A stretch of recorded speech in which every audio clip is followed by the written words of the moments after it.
What is going on, everybody? James the Black Tech Committee here. Now, recently Microsoft has acquired Activision Blizzard for $68.7 billion.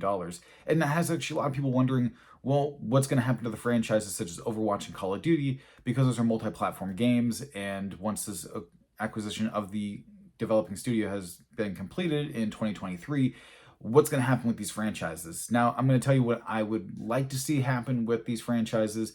And I'm going to tell you what I believe Microsoft is going to more likely end up doing here with these games. Now, I'm going to use Call of Duty as an example here because it's one of the bigger franchises of the Activision Blizzard games that they have acquired. And right now, Call of Duty is actually a multi-platform game. You can play it on either your PlayStation or on your Xbox console, which is great. I think it's awesome being able to pick and choose which console you want to play it on. I would actually like to see them stick it with a multi-platform game still, and maybe they actually put Call of Duty on Game Pass, because that would still give people an incentive to go with the Xbox console, even if they already have a PlayStation, don't have either of the consoles at all.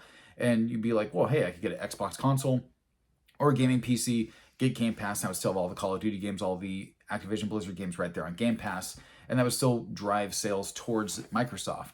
And you would still be able to receive some of the revenue that are being sold from the games being sold on PlayStation as well. So it's you kind of get a little bit of best of both worlds. But the problem here with that is that they, not that long ago, they also acquired Bethesda Studios for $7.5 billion. And look, all the games are going to be made from Bethesda Studios are going to be Microsoft exclusives. So if you're willing to spend $7.5 billion and make all the games exclusive on your platform there, why wouldn't they also make the games that were acquired through a $68.7 billion acquisition exclusives as well? It doesn't really make sense why they would actually make Bethesda games exclusive but not Activision Blizzard. And I don't know. As a gamer, I would actually like to see them still stick with multi-platform, being able to pick and choose which console. I'm personally in favor of multi-platform games. I actually like to see cross-play between different gaming consoles. Now, granted, while cross-play between different gaming consoles are very few and far between, they are out there and it can be done. But people like to try to hold their ecosystem on their platform, which I see why from a business perspective, it makes more sense to kind of keep things in your ecosystem and kind of drive people towards that. And that's why I think that Microsoft's going to end up having games like Call of Duty be a Microsoft exclusive after this year, once the acquisition has fully been in effect. The next Call of Duty game is definitely going to be on the Xbox consoles and maybe on Game Pass. I don't know. It'd be nice if they were on Game Pass. I think that Game Pass is honestly a perfect selling point for the Xbox console. And if you have Call of Duty on your Xbox Game Pass, that's going to be just a seller for that. Now, I personally feel when it comes to third-party games, multi-platform games, the Xbox console is the console to go for because it is a very powerful console.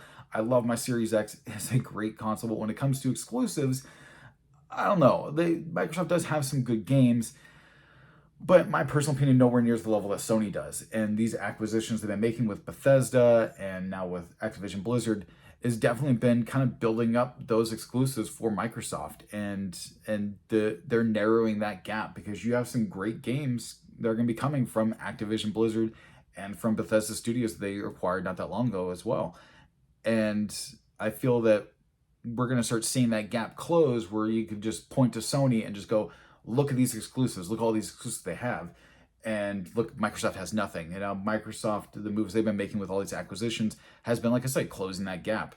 I still do believe that actually Sony does have the better first-party exclusives, but when it comes to these third-party games, I'm sorry, Xbox is the way to go in my personal opinion.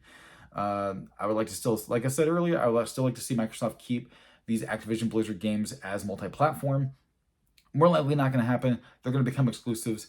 So if you are a PlayStation owner and really love Call of Duty games, it's gonna suck because honestly, like I said, I'd rather keep every game multi-platform. There's some first-party exclusives from Sony. I would love it if some Xbox people got to actually experience those games as well. Now, when it comes to actually speaking of first-party and third-party games, I don't mind if a game stays first-party if it was first-party at the gate.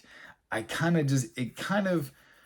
kind of sucks when a game has been third party for so long and been able to be played on multiple platforms, and then all of a sudden it's taken away from a certain platform and put onto one platform only.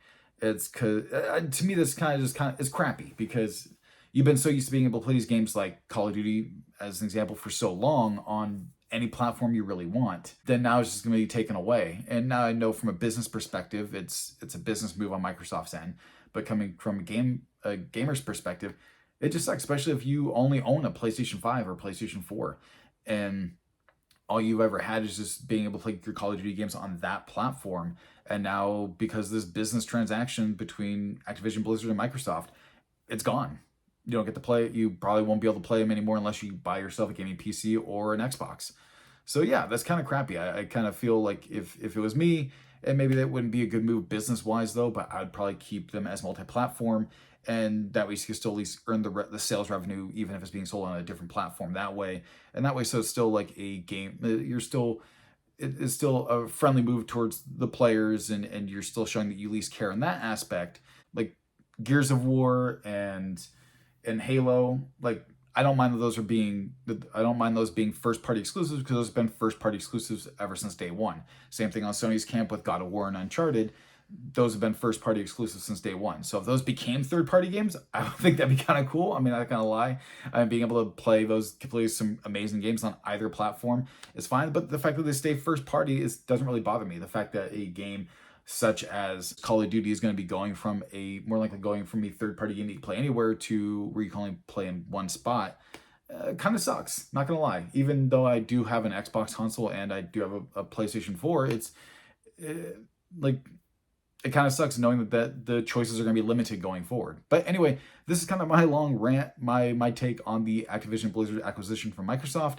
But I'd like to know what you guys think down in the comment section below. Do you guys actually like this move from Microsoft? Do you think this is actually going to be awesome? Or do you guys actually think this sucks and you're not really liking this business transaction? Because it feels like Microsoft is just gobbling up developing studios left and right lately. And I don't know if this is going to give them a monopoly over the gaming industry, if they keep on just absorbing gaming studio after gaming studio.